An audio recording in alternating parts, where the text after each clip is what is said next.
கர்த்தருடைய பரிசுத்த நாமத்திற்கு ஸ்தோத்திரம் உண்டாவதாக.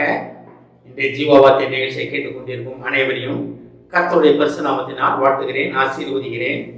இன்றைய சின்ன தியானத்திற்கு தேவன் கொடுத்த வேத பகுதி, அது கொரிந்தியர்கள் என்ற 1ஆம் நிருபம், அதில் 1ஆம் அதிகாரம், அதில் 9ஆம் வசனம். 1 கொரிந்தியர் 1:9. நம்முடைய குமாரனும் நம்முடைய கர்த்தருமாய் இருக்கிற இயேசு கிறிஸ்துவனுடனே ஐக்கியமாய் இருப்பதற்கு உங்களை அழைத்த தேவன் உண்மை உள்ளவர். இன்றைய தினம் தேவன் உங்களுக்கு கூறுகிற வாக்கு என்னவென்றால், உங்களை அழைத்த தேவன், உங்களை அழைத்த கர்த்தர், உங்களை அழைத்த தேவன் உண்மை உள்ளவர். நான் மகனுடன் ஐக்கியமாக இருப்பதற்கு உங்களை அழைத்த தேவன் உண்மை உள்ளவர். கர்த்தர் உண்மை உள்ளவர், அது எல்லாத்துக்குமே தெரியும். அவர் அழைப்பிலே உண்மை உள்ளவர். அவர் ஒரு தடவை அழைச்சிட்டார்னா அந்த அழைப்பை மாற்ற மாட்டார். நம்ம அனைவருக்குமே தேவனை ஏற்றுக்கொண்ட தேவனுடைய பிள்ளைகளாகிய நம்ம அனைவருக்குமே ஒரு அழைப்பு உண்டு. ஒவ்வொருத்தங்களுக்கும் ஒவ்வொரு விதமான அழைப்பு உண்டு. அந்த அழைப்பை நம்ம புரிந்து கொள்ள வேண்டும். அந்த அழைப்பை நம்ம மாற்ற மாட்டார். ஒரு சில நேரத்தில் பார்த்தோம்னா, நம்ம பிள்ளைகளை ஸ்கூலில் சேர்க்கும் போது அந்த பிள்ளைகள் சின்ன வயசில் அந்த பிள்ளைகள் என்ன ஆக வேண்டும்னு நமக்கு ஒரு ஆசை இருக்கும்.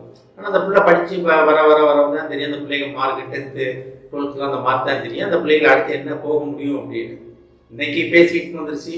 ஆனாலும் அந்த மாதிரி போனாலும் அந்த பிள்ளை அதில் ஃபுல்ஸ் ஆகுமா, நல்லையாக இருக்குமான்றது ஒரு சந்தேகம் தான். அப்போ இந்த மார்க்கு, இந்த லிஸ்ட்டை வச்சு தான் எல்லாமே அவங்க லைஃப் நிர்ணயிக்கப்படுகிறது. ஆனால் தேவன் அப்படி கிடையாது. நீங்கள் ஃபெயிலியராக இருந்தாலுமே உங்களை அழைத்த அழைப்பு அப்படியே தான் இருக்கும்.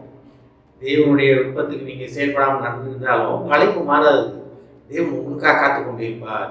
எப்பொழுது என் மகன் என் மகள் அந்த நோக்கத்தை புரிந்து கொண்டு என்னிடத்தில் வருவான்னு தேவன் காத்து கொண்டிருப்பார். அதனால தான் பாருங்க, உங்களை அழைத்த தேவன் உண்மை உள்ளவர். அவர் உண்மையில விட்டு பேச மாட்டார். உங்கள் அழைப்பிலிருந்து விலக மாட்டார். இந்த வசனம் ரொம்ப அழகாக ஆரம்பிப்பாருங்க. நம்முடைய குமாரனும் நம்முடைய கர்த்தருமாய் இருக்கிற இயேசு கிறிஸ்துவோட ஐக்கியமாவதற்கு. அழைப்பில் எல்லாத்துக்குமான அழைப்பு ஒரே அழைப்பு. ஒரு சில நேரத்தில் அழைப்பில் வித்தியாசங்கள் உண்டு. உங்களை வைத்து செய்ய வேண்டிய ஊழியங்களில் வித்தியாசம் உண்டு. ஆனால் அந்த அழைப்பின் நோக்கம் ஒன்றே ஒன்று. அந்த அழைப்பின் எல்லாத்துக்குமான ஒரே நோக்கமான அழைப்பு என்னன்னா, இயேசு கிறிஸ்துவுடன் ஐக்கியமாக இருப்பதற்கு. இதுதான். அந்த ஐக்கியத்துக்குள்ள வந்துட்டோம்னு வச்சுக்கிங்களேன், அதுக்கப்புறம் தான் உங்களோட காரியங்கள் பிரிக்கப்படும். ஃபஸ்ட் ஸ்டாண்டர்ட் போனால் தான் அடுத்த ஸ்டாண்டர்ட் போக முடியும். அதே போல தான் முதலாவது நம்ம தேவனுடன் ஐக்கியமாக இருப்பது தான் நம்மளுடைய உண்மையான அழைப்பு. அந்த அழைப்பை கொடுத்து கொண்டோம்னு வச்சுக்கிங்களேன், அதுக்கப்புறம் தேவன் உங்களை என்ன செய்யணும், என்ன கொண்டு போகணுன்றதை அப்புறம் டிசைட் பண்ண ஆரம்பிச்சுடுவார். ஆனால் அந்த அழைப்பே தெரிந்து கொள்ள மாட்டேன் அப்படின்னோம்னா அது நமக்கு தான் அது வீக்னஸே தவிர கர்த்தர் அந்த இடத்துல ஒன்றும் கிடையாது. அதனால தான் அழைப்பு, உண்மையான அழைப்பு என்னன்னா, எல்லாத்துக்கும் தேவன் கொடுக்குற ஒரு அழைப்பு என்னன்னா, கர்த்தராக இயேசு கிறிஸ்துவோட ஐக்கியமாக இருப்பதற்கு. அந்த அழைப்பிலே தேவன் உண்மையுள்ளவர், அழைத்த அழைப்பிலே உண்மையுள்ளவர். கர்த்தர் இன்றைய தினம் உங்களை அழைத்து கொண்டிருக்கிறார். எதுக்காக? தன்னுடைய குமாரனாகிய இயேசு கிறிஸ்துவனிடத்தில் ஐக்கியமாக இருப்பதற்கு.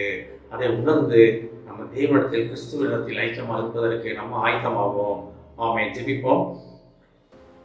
எங்களை அதிகமான அன்பின் பொருளோ பிதாவே, எங்களுடைய அழைப்பின் பிரதான நோக்கமே தகப்பனே, உமது மகனாய் இயேசு கிறிஸ்துவினிடத்தில் நாங்கள் ஐக்கியமாவது என்பதை நான் உணர்ந்து கொண்டோம் ஆண்டவரே. எங்கள் ஊழிய அழைப்பிலே அநேக அழைப்புகள் இருக்கலாம் ஆண்டவரே. ஆனாலும் மிகவும் பிரதானமான அழைப்பு, எல்லாருக்குமான பிரதானமான அழைப்பு, உமது குமாரனாகிய இயேசு கிறிஸ்துவிடத்தில் விசுவாசம் வைத்து அவரிடத்தில் ஐக்கியமாவது என்பதை உணர்ந்து கொண்டோம் ஆண்டவரே. முழு வேதமும் அதை எங்களுக்கு சொல்லிக் கொடுப்பதை நாங்கள் உணர்ந்து கொண்டோம் ஆண்டவரே. இந்த ஐக்கியத்திலே நிலைத்து நிற்க நாங்கள் தயாராகிறோம் ஆண்டவரே. ஏஸ்தப்பனே, அந்த நிலையில நிலைத்து நிற்க எங்களுக்கு உதவும் ஆண்டவரே. இதை கேட்டுக்கொண்டு ஒவ்வொருவரையும் ஆசீர்வதிக்கிறோம் அப்பா. ஒவ்வொரு குடும்பத்தையும் ஆசீர்வதிக்கிறோம் ஆண்டவரே.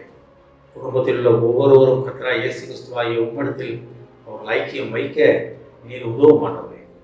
என் அழைப்பதை உணர்ந்து அவர்கள் உம்மண்டை சேர, உம்மிடத்தில் ஐக்கியமாக இருக்க அவர்களுக்கு உதவும் ஆண்டவரே. ஏஸ்தப்பனே, நீர் அவர்களை தயார்படுத்தணும்ப்பா.